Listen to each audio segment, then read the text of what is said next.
salut à tous, c'est Tous l'époque. On se retrouve aujourd'hui pour la présentation de toutes les ultra rares de la série X Rouge Feu Vert Feuille. J'ai du mal à me décider si c'est ma série préférée. J'aime beaucoup la série X Deoxys, la série Force Cachée également. Enfin, il y a beaucoup de séries que j'aime beaucoup de toute façon du bloc X, hein, on va pas se cacher. Ouais, je pense quand même que c'est ma série préférée. Ouais. Déjà parce que il y a beaucoup de cartes. Il y a 9 cartes X, 4 cartes secrètes. Les secrètes sont toutes plus belles les unes que les autres.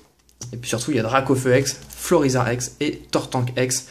Les 3 starters, surtout le Tortank qui est ma carte préférée du bloc X. Ouais, c'est ma série préférée, je pense. Voilà, on va dire ça. Allez, je mets ça de côté et je vous montre ça en vidéo. Alors, la toute première, vous l'avez vu, le Tortank X, que j'ai eu la chance d'acquérir en 100% neuf. Enfin, vous l'avez déjà vu normalement sur ma chaîne. Donc c'est la 104e sur 112. Le signe est une Pokéball. Pas vraiment d'apparence à la série, hein, rouge feu vert feuille. Voilà. Donc Tortank X, que vous dire de plus? Le Pokémon est trop beau, les ombres dessus sont trop beaux. Ils auraient pu faire peut-être un effort sur le fond.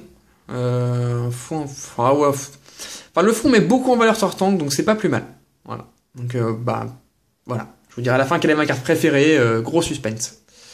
Voilà pour Tortank. Ensuite, évidemment, sous top loader. D'ailleurs, le Tortank, je pense le mettre sous top loader. Parce que les top loaders, en fait, ne vont pas dans mes classeurs de série. C'est pour ça, ça m'embête un peu, parce que quand je ouvre mes classeurs, je les vois pas, du coup. Donc je mets vraiment sous top loader les cartes qui en veulent vraiment la peine, qui en veulent vraiment la peine. Donc là, le Dracofeu X, dans cet état-là, c'est-à-dire très proche du 9.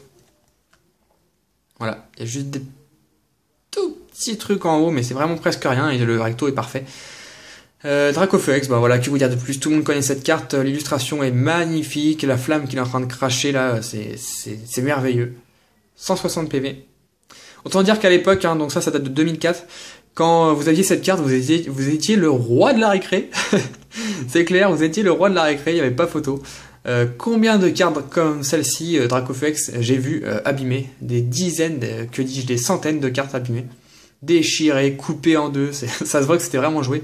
Donc pour trouver une carte dans cet état-là, c'est vraiment très difficile. Donc voilà, Dracofeu X. Pokémon hyper emblématique de la série. Voilà. Donc la carte suivante, Melodelph X, une des cartes les plus connues de Rouge Feu Vert Feuille parce qu'elle tombait assez souvent quand la série est sortie. Melodelph X, donc la 106 sur 112. Voilà, une carte assez simple, plutôt sympa. Je pense qu'il y aura une méga, c'est mon avis, mais je pense qu'il y aura une méga un jour de ce Pokémon. Ensuite, Electrode X, voilà. Donc la 107 sur 112. Le Pokémon, on va dire Pokéball. On reconnaît Electrode, le rouge est en bas, le blanc est en haut, et Voltorb c'est l'inverse, le rouge est en haut et le blanc est en bas. Sinon, il n'y a pas de différence notable, si ce n'est que Voltorb paraît tout le temps méchant, sur n'importe quelle illustration, alors que l'Electrode paraît plutôt cool, quoi. Voilà, donc là, avec les éclairs qui lui tombent sur la tête. Voilà, ensuite, le Ectoplasma X, que j'ai dans un état pitoyable, que j'adorerais avoir en neuf, mais les cartes du bloc X, pour les trouver en neuf, c'est très dur. Sans compter du prix, parler du prix. Ectoplasma, je pense qu'il est dans mon top 10 de mes Pokémon préférés, avec Alakazam par exemple. Voilà. C'est vraiment un Pokémon que j'adore, que je prenais tout le temps dans mes versions Pokémon. Dans Pokémon Rouge par exemple, c'est ce Phantominus, je l'ai pris direct quand je l'ai trouvé. Abra également. Abra, il était difficile à trouver. Enfin, difficile à trouver, difficile à capturer surtout. Il faisait tout le temps de téléport. Donc voilà, sinon cette carte est plutôt simple, mais très beau, ça met beaucoup Ectoplasma en valeur et c'est plutôt sympa. Ensuite, encore un Pokémon de la première génération, Léviator. Voilà, une carte plutôt méconnue du grand public, mais plutôt très belle. Voilà. Ensuite, on va avoir, je vais vous les montrer ensemble d'ailleurs, on va avoir un duo de Monsieur Mime. Alors c'est les deux cartes les pires de mes collections. Voilà, j'ai pas, vous avez remarqué, toutes mes cartes sont dans un état minimum très bon état. Ces deux-là sont dans un état pitoyable. Donc c'est Monsieur Mime X et Monsieur Mime X, donc deux versions différentes. Si quelqu'un peut m'expliquer pourquoi Monsieur Mime a été mis à l'honneur 2 fois en X dans cette série, j'aimerais bien savoir. Surtout qu'ils sont jamais réapparus en X. Donc la 110 et la 111 sur 112. Donc voilà. Comme c'est des cartes que j'aime pas plus que ça, j'avoue qu'elles sont pas sur mes recherches prioritaires, donc je les recherche quasiment jamais. Donc elles sont peut-être sorties en œuvre récemment, mais comme elles sont pas dans mes recherches prioritaires, je ne sais pas du tout. Ensuite la dernière X, donc la 112 sur 112, le Floriza. Voilà. Pareil, mis en valeur au maximum. Donc dans Rouge Overfeuille, hein, je pense que vous l'avez remarqué, hein, mais dans Rouge Overfeuille, tous les Pokémon sont de la première génération. Pour les X, hein, je parle. Pour la série en elle-même, pas du tout. Pour la X, ce n'est que les Pokémon, hein, vous remarquerez que c'est que les Pokémon de la première génération. Donc ensuite, carte secrète, on va retrouver un petit Salamèche. Donc carte plutôt connue, hein, je pense que vous l'avez déjà vu, hein, la 113 sur 112. Un Salamèche qu'on retrouve très souvent, dans les brocantes on en voit souvent. En neuf, c'est un petit peu plus compliqué de les trouver, mais c'est pas impossible, hein. Moi j'en vois souvent. Donc voilà le petit Salamèche, plutôt mignon. C'est dommage parce que les secrètes dans le bloc X, il y en a beaucoup des Salamèches. Et il n'y a jamais de Bulbizarre ou de Carapuce, c'est dommage, surtout de Carapuce. Ça m'aurait fait vraiment plaisir d'avoir des Carapuces secrètes. C'est comme ça. Et ensuite, on va avoir 3 secrètes X mosaïques. Donc on va commencer par Articodin. Donc les 3, je les ai en 100% neufs, et ça, je suis très content. Voilà.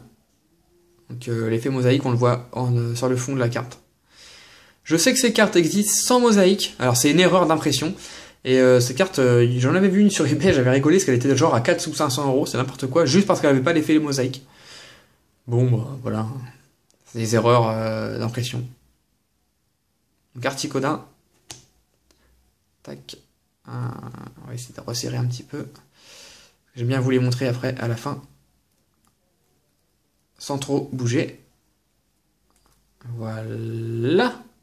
Hop. Ensuite, Sulfura. Je préfère Articodin, perso. On a l'impression qu'il y a du feu, qu'il arrive avec le vent, bah le feu s'éteint. Donc Sulfura X, hein. Là, 115 sur 112. Voilà. Et pour finir, évidemment, pour compléter le trio, Elector. Voilà. Très très belle. Je suis très content d'avoir complété ces 3 petites secrètes en neuf, hein. Je les avais eu pour 25 € pièce, ce qui est cadeau, hein. Faut le dire, c'est cadeau. Alors, maintenant on va passer, comme d'habitude, je vais vous nous dire la carte que je préfère. Donc bien évidemment, c'est déjà une petite macro. Voilà. C'est le Tortank, bien évidemment, qui est... bon, je vais vous le remontrer. Qui est trop beau. Bon, après, c'est peut-être parce que ma préférence va à Carapuce, hein. C'est possible aussi. Et pour les secrètes, ça serait Articodin. Ouais, Articodin est vraiment... il en impose, c'est vraiment très très beau. Voilà, donc dites-moi dans les commentaires quelle est votre carte préférée. Je sens que les Dracofeu X vont affluer. Cette carte est tellement aimée que c'est bien possible. Mais bon, il n'y a pas de souci, hein. Si c'est votre carte préférée, vous me le dites. Moi, c'est Tortank parce que je suis très fan de Carapuce et de ses évolutions. Après, Dracofeu, je peux pas dire qu'il est moche, hein, exactement. Voilà, donc on se retrouve la prochaine fois pour peut-être une des séries les plus connues et plus réputées du bloc X. Ce sera la série X Deoxys, tout simplement parce que dans cette série, vous retrouverez pour la première fois les cartes Star. Bon, il y en a eu avant, mais c'était dans le X Team Rocket Returns. Et je ne collectionne pas l'anglais, donc je parle bien du français toujours. Donc la première apparition des cartes Star, donc pour ceux qui connaissent pas ce qu'est une carte Star, bah, je vous montrerai la prochaine fois. Donc c'est un peu comme des secrètes. Et surtout, c'est les 3 cartes stars les plus chères, les plus dures à trouver en neuf, les plus dures à trouver tout court d'ailleurs, de toute l'existence des stars. Donc je vous montrerai ça et je pense que ça va envoyer du pâté. Allez, n'hésitez pas à laisser un petit commentaire et on se retrouve très vite pour une prochaine vidéo. Salut tout le monde, bye!